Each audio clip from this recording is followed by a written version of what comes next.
Don't look, or it takes you. Anything. I'm just gonna do Morse code. Slenderman, come rescue us! We're trapped! Follows. There is him! He's at the gas! He's having a gas! Always watches, no eyes. Page 5. Always watches. That's fine. I don't care. I don't mind being watched. Oh, dude! Oh, God. I think he's mad. I think he's extra mad. I think I'm stuck. I'm stuck! No! On June 8th, 2009, a thread was created on a website appropriately titled Something Awful. Something Awful is a comedy website for people to post content including blog entries, forums, articles, photos, or anything they find to be humorous. The thread invited users to create a paranormal digitally edited photo. Many users participated, but one stood out among the crowd.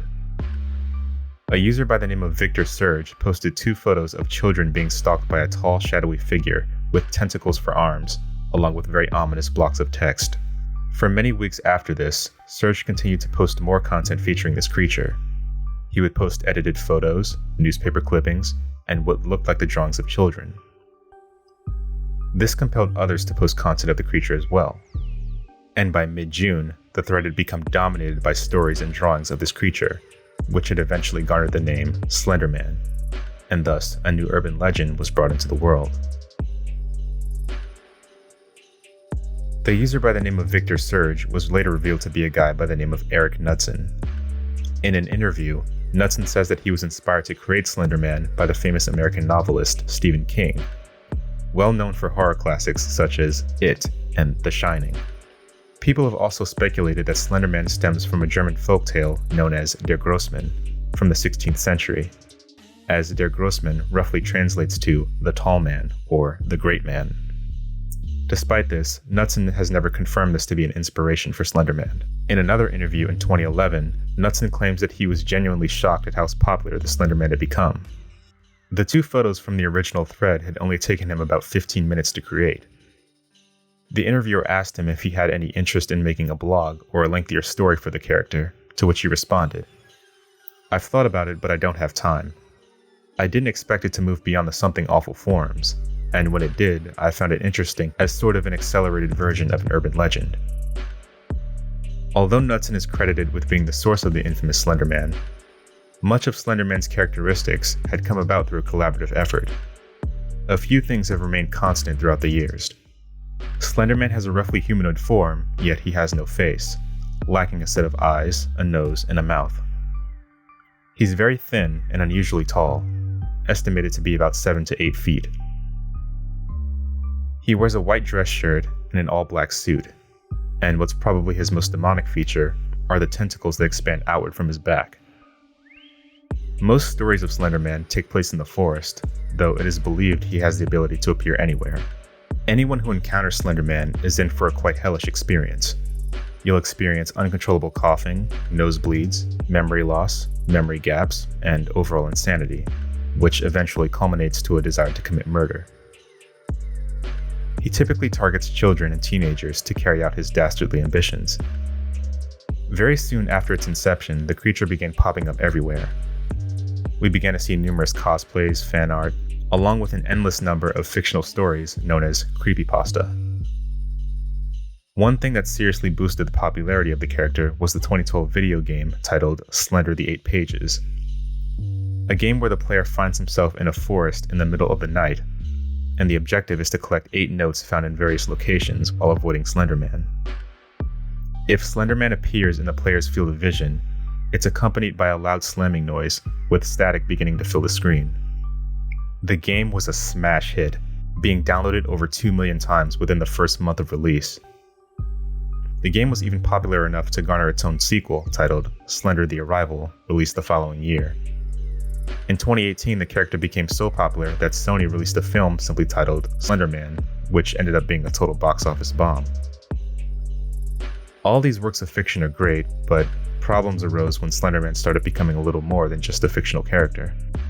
One characteristic of Slenderman is his ability to obtain human servants, known as proxies. These proxies are under duty to carry out the desires of Slenderman, which usually involve harming other people. In 2014, 3 girls in Wisconsin were having a sleepover. Morgan Geyser, Anissa Weier, and Peyton Leutner, who went by the nickname Bella. The 3 girls began reading about Slenderman online and became completely infatuated with the myth. Later on that night, 2 of the girls, Morgan Geyser and Anissa Weier, convinced themselves that Slenderman was actually real, and the only way to keep themselves and their loved ones safe from Slenderman was to become a servant, also known as a proxy. The following morning, Weier and Geyser lured their friend Leutner into the woods for what they told her was a game of hide and seek. Once the girls were far enough away where no one could see them, Weier and Geyser pinned Leutner to the ground and proceeded to stab her mercilessly 19 times with a 5-inch kitchen knife. She was stabbed in the arms, legs, and torso. Leutner was miraculously still alive, but gravely injured. 2 of the wounds had cut directly into her liver and stomach, with another missing her heart by a millimeter. Weier and Geyser then told Leutner that they were going to get help, but they did no such thing. They simply left her there to bleed out and die. Leutner, still clinging to life, managed to crawl to a nearby road where she attracted the attention of a biker who called 911.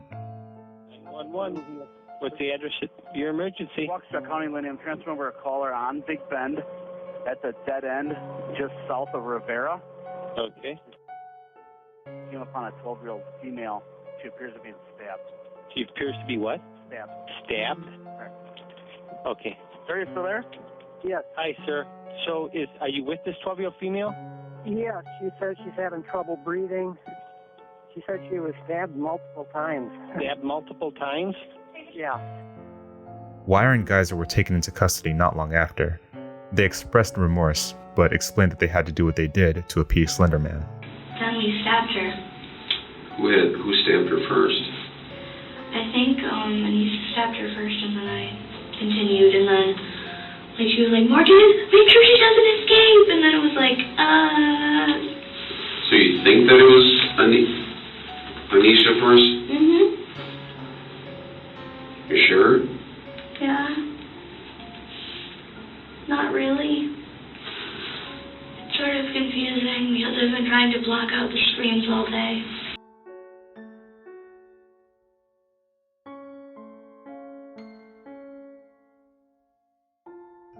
That same year, a 14-year-old girl in Florida had set her house ablaze with her mother and brother still inside asleep. It was later revealed, just like in the previous case, that the girl had obtained an obsession with the fabled Slenderman.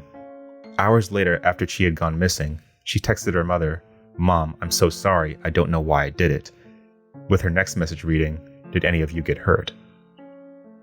Also in 2014, a 13-year-old girl in Ohio, who had been suffering from a long string of mental issues, attacked her own mother with a kitchen knife. Her mother was left with cuts on her neck, face, and a puncture wound on her back. The mother in this incident had later heard of the attack in Wisconsin, mentioned previously, then after examining her daughter's writings, found multiple references to Slenderman. Now this begs a question. Were these girls really under the influence of a wicked supernatural being? No, probably not. One thing all these girls had in common was that they were all found to have serious mental issues upon evaluation. And unfortunately, they found a little too much comfort in the world of the macabre, to the point where they attempted to turn it into a wicked reality. That said, I'd like to call your attention to the tulpa effect, which can be found on the Slenderman wiki. A tulpa is a being that is created from the collective thoughts of various people. It originates from Tibetan Buddhist mythology, and it's one of the theories on the creation and existence of Slenderman. As shown in all the previous cases, if you believe in something enough, even if it's fiction, you can begin to act as if it's a reality. For the notion that humans can conjure up a being with simply the power of their minds, this is something that's largely based in fiction. Nonetheless, there is no doubt that we are guilty of underestimating the power of the human mind.